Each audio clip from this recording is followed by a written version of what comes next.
এটাকে দেখে সারা বাংলাদেশ শিখবে। বাংলাদেশ সরকারের আমি কোথায় ত্রুটি আছে এই জিনিসগুলি সুস্বাস্থ্য কামনা করে, দীর্ঘায়ু কামনা করে যদি শেখ হাসিনার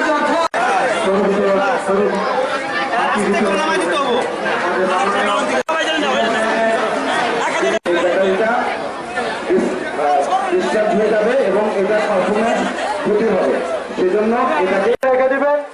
সূর্যের ভিতরে রেখে দিলে